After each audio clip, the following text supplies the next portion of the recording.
Welcome to piles kitchen. কড়াতে কাতলা মাছ মেখে রান্না করে দেখাবো। এখানে 3টা মিডিয়াম থেকে একটু ছোট সাইজের পেঁয়াজের টুকরো করে নিয়েছি। এখানে ধনেপাতার গোড়াটা যে আছে স্টেমটা কুচি করে নিচে 1 মুঠো মতো আছে। ধনেপাতার থেকে এই স্টেমের ফ্লেভারটা বেশি ভালো হয়। 4-5টা কাঁচা লঙ্কা ভেঙে রেখেছি। ঝালটা আপনারা আপনাদের পছন্দ অনুযায়ী অ্যাড করবেন। আমরা একটু ঝালঝালি খাই। 2টো গোটা কাঁচা লঙ্কা এটা গোটাই অ্যাড করব। পেঁয়াজ, ধনেপাতার গোড়া আর কাঁচা লঙ্কা একটু নুন দিয়ে মিক্সিতে পেস্ট করে নেব। নুন দিয়ে পেস্ট করলে ভালো পেস্ট হয়। আপনারা চাইলে শিলনোড়াতেও বেটে নিতে পারেন। একটা টমেটো আছে এখানে, এটা পেস্ট করব না, এটা এরকম স্লাইসই অ্যাড করব মাছে।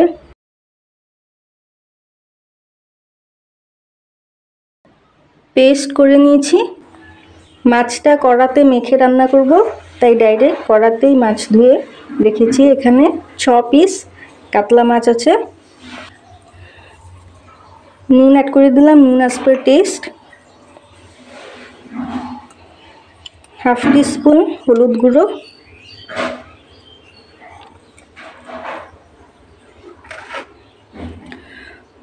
পেঁয়াজ লঙ্কা যে বেটে রেখেছিলাম সেটা, গোটা কাঁচা লঙ্কা আর একটা টমেটোর স্লাইস অ্যাড করে দিচ্ছি।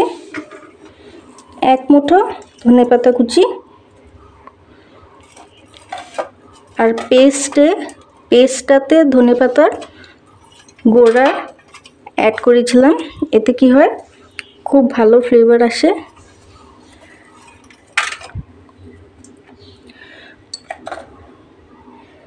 আন্দাজ মতো কাঁচা সরষের তেল অ্যাড করছি। তেলটা আপনারা আপনাদের পছন্দ অনুযায়ী অ্যাড করবেন। যেহেতু মেখে রান্না করব তাই একটু তেলে হলেই ভালো লাগবে খেতে। আপনারা চাইলে হাত দিয়ে মেখে নিতে পারেন। আমি খুন্তিটা দিয়েই মিক্স করে নিচ্ছি।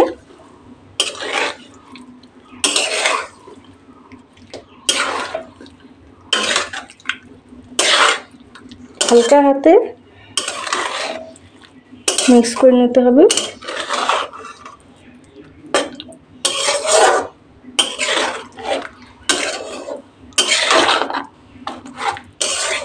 মাছটা মেখে 15 মিনিট থেকে আধ ঘন্টা অবধি রেখে দেবো, এতে টেস্ট বাড়বে।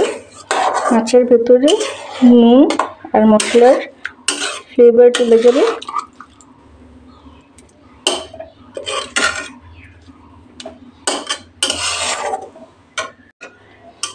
আমি কিন্তু একদম হালকা হাতে খুব সুন্দর করে মিক্স করে নিয়েছি, ভালোভাবে মিক্স হয়ে গেছে।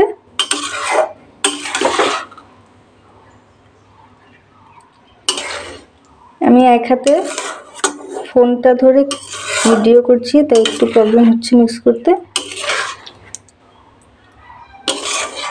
ক্যামেরা অফ করলে আমি ভালোভাবে মিক্স করে নিয়েছি।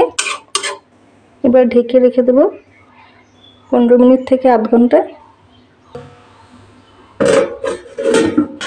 কড়াটা গ্যাসে বসিয়ে দিয়েছি, একটু গরম জল অ্যাড করে দিচ্ছি।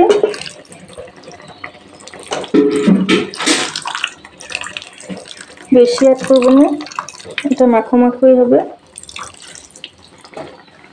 হাই হিটে একটা বয়েল আসতে দেবো, তারপর ঢেকে রান্না করব যতক্ষণ না মাছ আর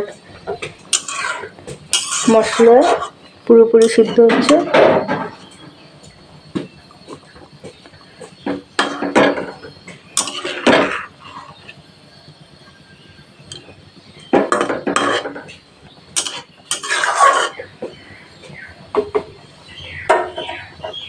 বয়েল এসে গেছে, ঢেকে হিটটা লো করে দেবো।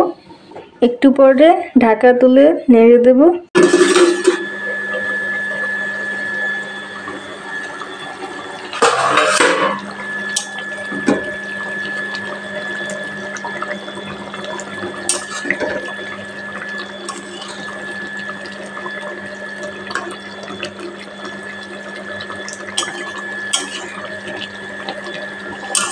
মাছ সিদ্ধ হয়ে এসছে, আর একটু সময় একটু 1-2 মিনিট ঢাকা দেবো, জাস্ট হয়ে গেছে। টোটাল 15 মিনিট ঢেকে কুক করেছি। মাছ পুরোপুরি সিদ্ধ হয়ে গেছে, ঘন হয়ে গেছে, আর ওপরে তেলও ভাসছে। রান্নাটা কমপ্লিট হয়ে গেছে। গ্যাস অফ করে দেবো। আরও নানা রকম রেসিপির আপডেট পেতে চাইলে চ্যানেলটাকে সাবস্ক্রাইব করে পাশের বেল আইকনটা ক্লিক করে অল অপশনটায় ক্লিক করে রাখবেন। এতে কি হবে, আমি যখনই কোনো নতুন রেসিপি, নতুন ভিডিও আপলোড করব, সঙ্গে সঙ্গে আপনাদের কাছে নোটিফিকেশনস পৌঁছে যাবে। Thank you for watching.